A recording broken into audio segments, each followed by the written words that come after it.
rolling, then there's a big part of your work that I'm really excited to talk about, which is that retro 70s vibe. But before we get there, we need to find out how it is that you started in photography. So what made you pick up a camera for the first time?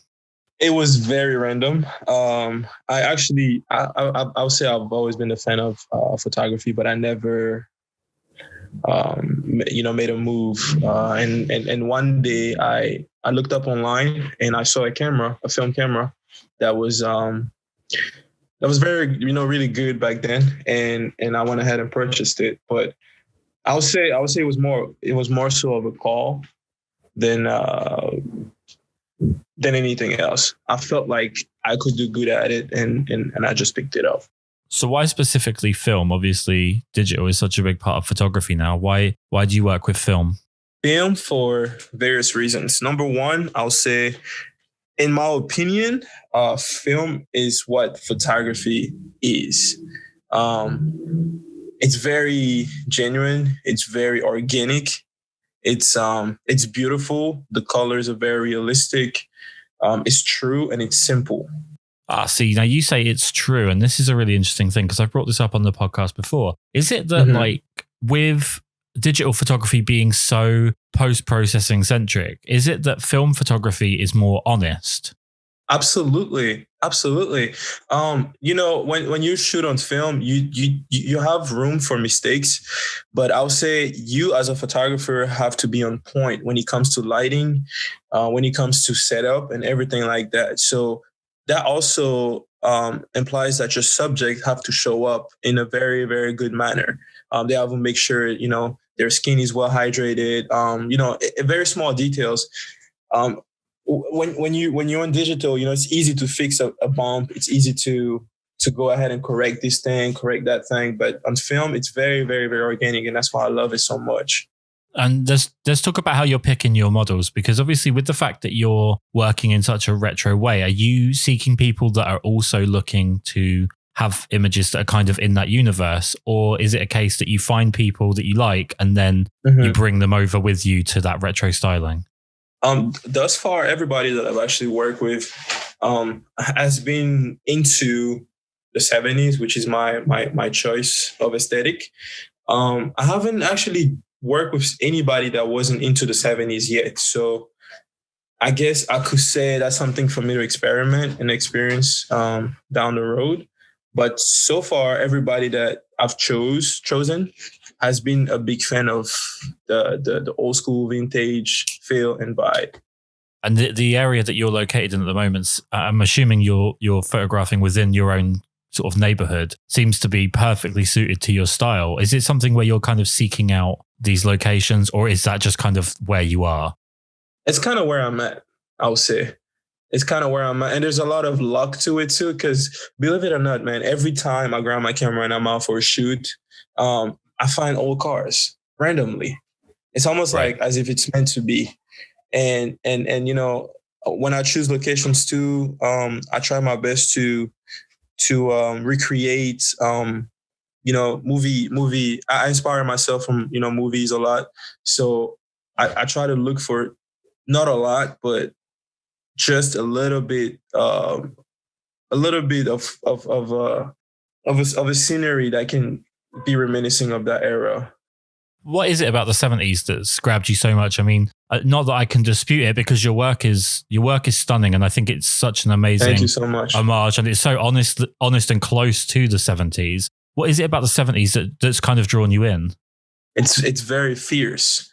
It's very, and I'll quote, gangster. It's free. The looks and the style is just amazing. The colors. Those are the main things that I really, really enjoy about the 70s. And also because I'm actually originally from the Ivory Coast, Côte d'Ivoire, West Africa. And the 70s was like one of the most beautiful era from what I've heard from the elders.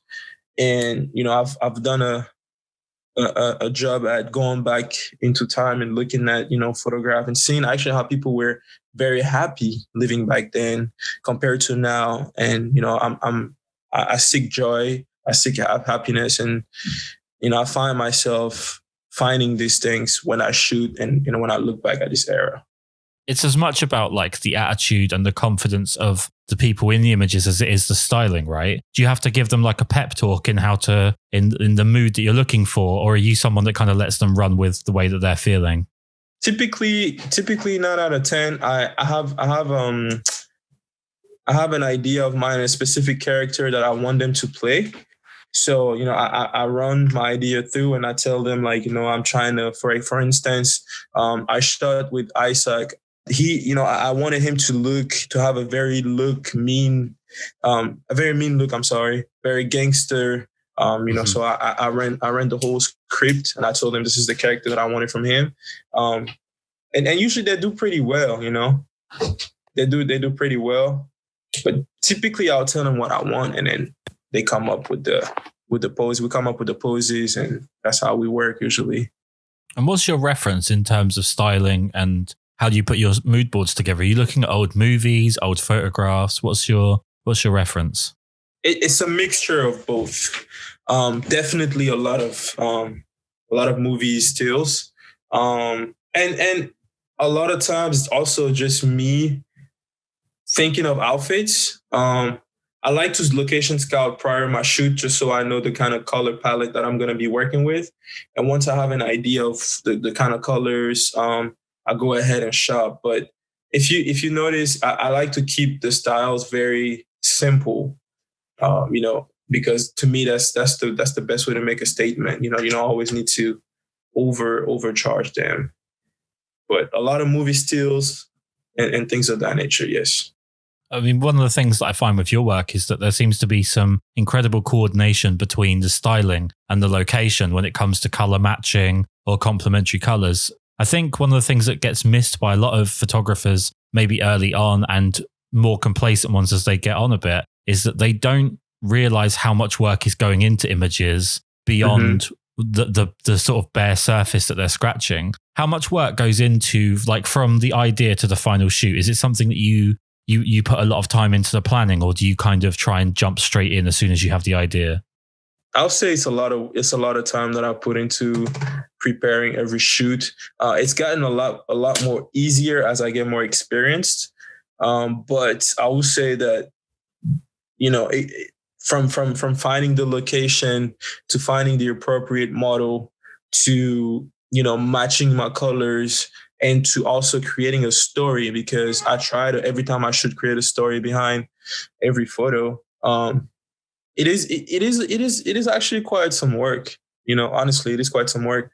I'm getting better at it, hopefully, but it is a whole, thought process behind every shoot. Absolutely. And where do you go to find your models? Instagram. And you just approach them and say, hey, look, here's my work. Here's this idea. Do you want to do it? Or are you looking for people that are already specifically working in photography? It's a little bit of each. Sometimes I can ask a random person that has no experience into modeling whatsoever, or I can also ask a very experienced model to work with me. Once I feel like somebody has within themselves something that they can utilize, then I approach them. But the bulk of the people that I've worked with is really, really coming from Instagram. Something that I don't talk about an awful lot on the podcast, purely because of my own interests, I guess, or lack thereof. But with you, I definitely have some questions I'm quite interested to ask you when it comes to your gear. So I'm assuming from hashtags that you're shooting on a Pentax 6.7? That's right. Best camera ever. Yeah, I hear this so often. Why is it the best camera ever? Oh, man. Whew. So first and foremost, this camera is just aesthetically pleasing to look at. It's such a beautiful piece, man. And the lens, the quality of the glass is just unique. The sounds, and you have such a big, clear viewfinder that I haven't found in any cameras that I've ever used. And I've gone through quite a few film cameras, but this one right here, man, woof, it will blow your mind. It will blow your mind. And what lenses are we using with that? I am using the 105 2.4. Oh, that's like the most legendary, if I'm not mistaken, yeah? Yes, that's the one. I have to ask because I feel like looking at your images, I'm seeing it, but maybe I'm mistaking something here. Are you using some kind of diffusion filter? I am using what we call I don't know the exact name of it, but it is supposed to catch it's supposed to create stars in the photo. So if you see like Right. I have a lot of reflections and yes, that's the main purpose of the filter I use. Obviously, with the fact that with film photography, you don't get an immediate feedback. You can't just look at the back of the camera and be happy that things are working or make whatever adjustments you need to make. How long did it take for you to start taking images in this style that really worked and that you were really pleased with? I'll say it's very straightforward. That's also another good reason to shoot film, because the post-production work is very limited. So since the colors are so realistic, usually when I scan my photos, honestly, within a half hour, I'm done doing everything I need to do. Sometimes even less than that. And how often are you shooting?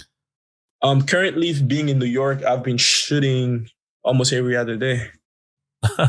Nice. Yes, I come over to New York every sort of January or February and spend a week there just away from England, essentially, and kind of try and reset. And I think it's just such an amazing subject. As the city's almost a person in itself. It's so fantastic to photograph. Where's your favorite places around New York to photograph? I'm actually not really familiar with New York, but so far, I would say that I really enjoyed shooting in Harlem. Harlem was amazing. I have a set that I've done with Jarvis, who is a Broadway actor. He's part of the Into Proud show. And I'm gonna be dropping this soon, but it has a lot of character, man. Like it's almost like everything around you is so photogenic. Like I could literally have a subject stand on the trash can and it'll look beautiful. Really. Do you think that's down to the fact that he's a performer as well? He's not just used to kind of stillness, but he's actually got that sort of fluidity in that character. Most definitely, because the way the shoot went was almost like as if we were on stage, and that definitely helped a ton. Definitely did. I can't wait for you to see those photos, actually. I'm looking forward to it. So something that I have to be, because I'm English and this is just the way that we're kind of built, I always try and find the negative side in things because we have to be perpetually miserable. That's just part of being English. What is it that would make a bad subject for you or make a shoot difficult when it comes to the model? Is there anything that kind of makes it harder for you as you're going? That's a very good question. Very, very good question. I will say a model that will possibly, we want to constantly see the photos we're taking as we're taking them. Right. That can definitely slow me down, and also it's not necessarily a good thing for themselves because you don't always take good photos right away. So it takes time for the both of us to get comfortable. So that's one thing that can definitely be a deal breaker for me. Yeah, it's something where maybe in digital it's more the case, but you sometimes need to work up to the good photo. It's not like the first photo you're going to take is going to be the best one. Sometimes it's about like warming up and getting comfortable and finding a wavelength that you're both comfortable on. Right. So your main draw with your work, I have to say, in my opinion, is just the incredible color work. Thank you. But I've done a little bit of weird stalking to see if you do shoot black and white because I'm a huge black and white fan. And I have seen that you have done at least a little bit from what I've seen. Yes. Why is it that you don't do black and white as commonly as color, or do you? I do. I would say I do shoot. I definitely do shoot more color than I shoot black and white. I actually used to shoot more black and white, but the reason why I stopped is because, I wanted my work to inspire in a happy way, and not to say that black and white is not necessarily happy or joyful, but I believe that having colors being splashed at your face is more so a sign of joy. And as an artist myself, I go through these phases where my work is the direct translation of my feelings. I do remember that there was a time I was shooting black and white, and that was a very sad time for me. So by shooting colors, I'm actually telling and showing the world that I'm very happy. This is how I see the word. Very, very happy. A lot of colors, fun. And yes, so that's the answer for that. I mean, it's interesting to hear you talk about like your mood in relation to the way that you're shooting. I think it's something that especially men don't do very often. True. How do you get yourself in the right frame of mind for a shoot? Do you do like any kind of like prep? Do you have like a routine to get yourself built up? Do you look at mood boards before you shoot? What's your prep work like? There definitely was a time where I was inspiring myself from mood boards, but I stopped doing it because I believe that everybody is capable of, creating something by themselves. But typically what I'll do is prior to a shoot, I would get my film stock ready. I would decide on what kind of ISO I want to shoot at, what camera I'm bringing with me. And that's it. I pack up and I leave, I usually say a little prayer, say graces before I shoot, and, I'm ready to fire. When it comes to your subjects, talk about your directorial style. Are you someone that gives them just a mood and you see what they do with it? Are you quite micromanaging in the sense of like their body position and the way that they hold themselves? What's your style as a director? As a director, I let them be entirely. I find myself liking poses that they do in between a lot of times. We go through a series of poses and it's usually the ones that I didn't select in my mind that really make the cut. It could be something as small as them looking over their shoulder or literally them tapping their pants, very small poses like that. But for the most part, I let them be, I let them be. For me, especially in this last week, I've just done a photo shoot myself that was particularly terrible. I didn't really get what I wanted from it. It didn't feel like I was kind of working to the best of my abilities. I didn't feel like I clicked with the subject I was working with. What advice could you give me to kind of like get back in the mood to take photos again? Because right now I'm in a bit of a position of like, I don't really want to pick up a camera because I'm so pissed off about my last shoot. No. I'll say this. And we all go through these times. For future reference, what I'll do when I have a not so successful shoot, I'm very stubborn, so I probably will go back and shoot with that same person, but I'll take the time to go through their photos and everything they've done before and see how people work with them. Once I get that down, I analyze everything that went wrong, whether it was communication issues, whether it was energy not really matching up. And, I try to fix things, but on a more artistic level, I would say, really observe their work, their previous work, and see what kind of angles they shine at. And once you meet them in person again, take the time to conversate with them before you shoot, asking questions, make sure they're like fully comfortable. Cause sometimes you do need to reach a certain level before people get loose and show you things that you never thought they could do. So these are the main advices I can give. And I see that it looks like you're kind of rebuilding your Instagram and building up your work that's on there. What you've got up there is already amazing. I'm getting kind of frustrated. Thank you so put much. More work up. You got to put more up. So I've got more stuff to focus on. But is there a particular reason why that's under like a rebuild or it's under construction? What's going on? Yes, it's definitely a reason behind it. I was in the process of redoing everything because I wasn't happy with the work that I had on before. And also as a photographer and a businessman, I do need to sell myself in a way that's very constant. So I wanted to go with a certain theme so that I can stick to it. And if I were to get hired on for various jobs, people see and know what they're getting. A few months ago, I felt like my page was a little bit all over the place, It wasn't a constant theme. It wasn't the same things. It was too broad. And now I feel like I'm more focused and people know me for specific things. And I like that better. Something that I personally find a great deal of interest in because I spend a lot of my time in my own head sort of hating my own work or going through cycles of wanting to change things up or whatever. It's a kind of like the burden of being a creative. I find how people evaluate themselves to be really interesting. And if I was to ask you what you think that your biggest strength is as a photographer, what would you say? I'll say my I would say maybe my communication skills, which is not necessarily a photographer's skills per se, but I would say yes, my communication skills, if that makes sense. So when you're on the shoot, the way that you're interacting with the person that you're shooting. Yes, absolutely, and also, I take feedbacks very seriously, and for me, shooting has been more than just shooting. Every time I'm on set with somebody, I want to give more so of an experience than just photos. Whether it's me building my portfolio or it's a paid job, I really try to make people get in my word, and that I bring my music, I bring things like that, and I guess all this falls under communication because I'm expressing myself and showing them who I am. So I guess yes, I'll say my communication skills on set. And then on the flip side of that, what would you say is your biggest weakness as a photographer? Not taking enough risks. How so? I feel like I've missed out on a lot of good shots because I was maybe afraid to go this place or afraid to go there. That's definitely something I need to work on for sure.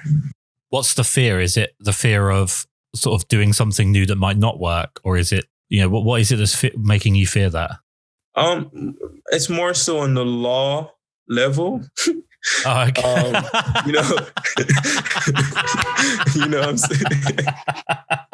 Doing something that I'm not supposed to be doing just to get a good photo. But yes. That's fair enough. I was going at a more artistic way. Okay, that's fair enough. Obviously, with Instagram, there's a lot of people that are chasing the same thing, which is that like the number of likes, number of followers, and so on. And what ends up happening inevitably is that people chase trends really badly, and you end up with a lot of people all trying to do the same thing. Same thing, correct? Because that they see something on their explore page or whatever, and they're chasing the same thing. It's not just a photographic problem; it's a problem throughout sort of humanity. It seems at the moment. What's your most disliked photo cliche that you see on Instagram? I kind of was guilty of that myself. I'll say, to be honest, I don't really know. My girlfriend is forcing me to spend less time on Instagram these days. So I don't really get to see what's happening anymore. So I don't really know how to answer that question, quite honestly. I wholeheartedly agree with your girlfriend's choice to get you off of Instagram. It's a place that's it can be like a black hole for time and creativity. I need to sort myself out with spending too much time on there. But I try and make up the fact that I'm like, oh, well, I'm looking for new people for the podcast. I'm looking at new work. But half the time I'm just looking at memes and stuff. Obviously, you're a film photographer. Film photography over the last few years has had this enormous resurgence. It's become increasingly popular, sort of feels like week on week with YouTube and Instagram. It's just building and building. Why do you think it is that film photography has become such a big thing once again? People are slowly realizing that photography is very simple. And when I speak of film photography, to me, it's the most simplest thing ever. It's an experience rather than a shutter sound. It's not just photos, it's photographs. Not talking down on digital photography, because I do love all kinds of photography, but it's just an experience. It's beautiful, and the colors are very accurate. It's less work post processing. It's a little bit pricey, but it's worth it. And yeah, man, everybody that I know that I suggested film photography to, they in love. They fell in love with it, and there's no coming back. Trust me. You're obviously a member of the cult, what I call the cult of Portra, which is the Portra 400 virus that's taken over film photography in a good way. I don't mean to sound too negative, but I've been talking recently actually with a photographer that I saw you had some communication with on Instagram. A guy called Django Sibley, who's known as Hull is Beautiful on Instagram. And he's told me about and I've now experienced the incredible effect you get by using Ektar, especially on darker skin tones, as a portrait film stock. Is this something that you ever consider using or that you do use? I have used Ektar before, but for whatever reason, I had actually bad experience with it. the skin tones turn out to be very orange because originally Hector was meant for landscaping.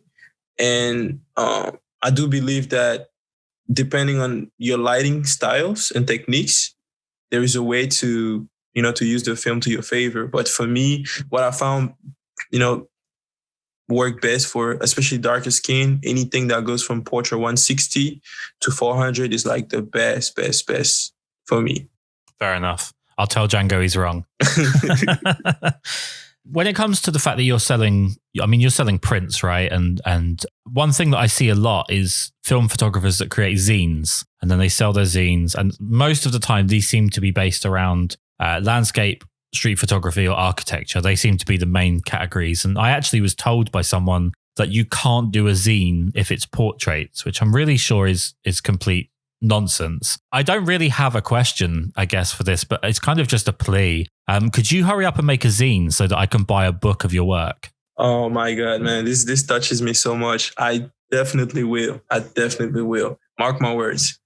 Yeah, it needs to be done because I've got a little spot. I got some zines tucked around my studio. I've got some cameras on the wall with some zines tucked around. I need one of your work up on the wall. So, oh my God, you need to hurry up and get on that as soon as possible. Not. I'm not pressuring you, but you need to do it super quickly. I definitely will. I'm truly honored to hear these words, man. Thank you so much. So what's your plans going forwards? Obviously, as we sort of slowly crawl out of the end of the world that's been going on for the last 6 months, do you have like a sort of long-term goals for what you want to do with your photography, or do you just take it one shoot at a time?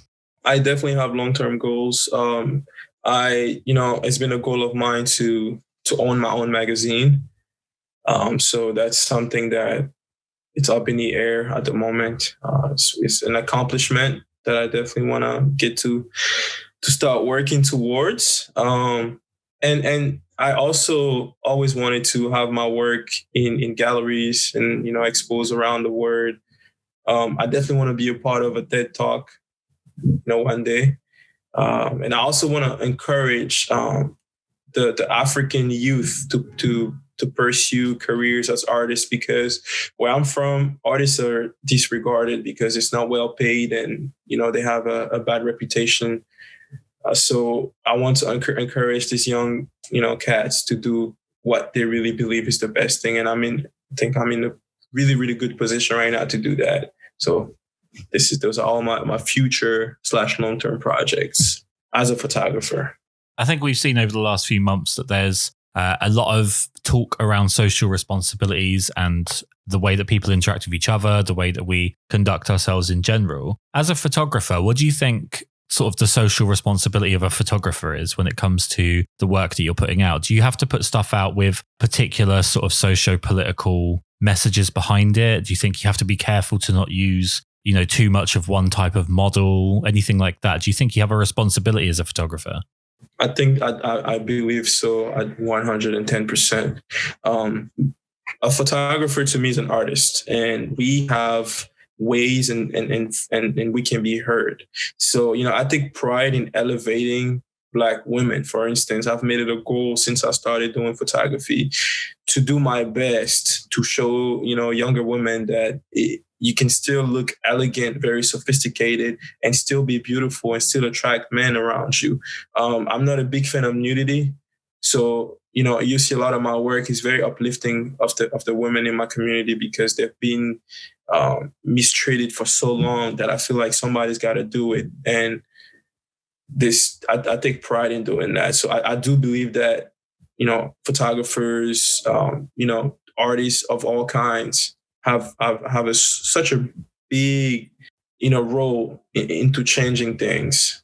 Most definitely. One thing that does worry me, and I've definitely had one conversation in the last month that was exactly what I was concerned would become a problem. And I'm speaking obviously from being someone that's all the way over in the United Kingdom, and I'm not in America, but people that take up a social cause for the sake of sort of scoring points or gaining followers or gaining attention, being seen in a good light, and not necessarily for the right reasons. Do you think that that's something that, although it's not motivated by the right things, at least it's a step in the right direction? Sorry, that's a big question. It is a big question. Honestly, I think it's vital to be true with yourself. Uh, and you're right. You're right. And I've actually made the same observation, especially during the George Floyd riots, where people were just taking photos and, throwing a bunch of hashtags just to get attention. And a lot of them were not necessarily doing it for the right reasons. It is sad, definitely sad, but I do think that once you're true with yourself and you are fighting a fight that is very, very, very, dear to your heart, it'll show. You can only hold something like this for so long if you're not doing it honestly and openly. That's my take. So, let them do what they have to do, and it'll show eventually. Yeah, I 100% agree. I think like when someone's putting their soul out there in their work, you can see it way beyond the simple things that people see, which is like photographers quite often, especially like male photographers, look at like technical aspects of images, or they look at the gear that was being used. But I feel like the work that really carries tremendous amount of weight is the stuff where you can tell the photographer is just throwing everything that they've got at the image, and they're putting something out there that they really believe in, regardless of whether it has a political message or a social message, or even if it's just a nice piece of art. You can always tell the ones that are really putting everything they've got into it. That's true. You definitely could. Definitely could. Obviously, I want to say massive thank you for taking the time to do this. Before we tell everyone where they can go, because your follow account on Instagram, as much as I don't care about numbers on Instagram, your numbers are ridiculously low given the amount of talent and great work that you've got. So we're gonna go out of our way to force people to go and follow you. But before we go, let's just talk about what your photographic style means to you, in a sense of, quite often, like we've already talked about, people are chasing trends, people chase certain things. How hard is it to be someone that's cutting out their own little piece of land within the photographic landscape? Do you ever feel the temptation to do stuff just to kind of be noticed more on Instagram? Like you mentioned, the nudity thing. I think sexualization of women has become a really big thing on Instagram, and it's something that people just use endlessly to sort of generate likes and generate followers. Is it hard to stick to your guns when it comes to your principles with your work, and then not be able to chase that same number of likes? It's definitely hard. It comes with a lot of experience, and it comes with determination. My photography didn't always look like the way it does now, and I was tempted at times to do what everybody else is doing because things were working out for them. But through patience, I figured I can be different and it'll be appreciated, So I'll say it's very difficult to stay put, but it's definitely worth it. It's definitely worth it. And also I see, and not to throw flowers on myself, I consider my photos to fall under art,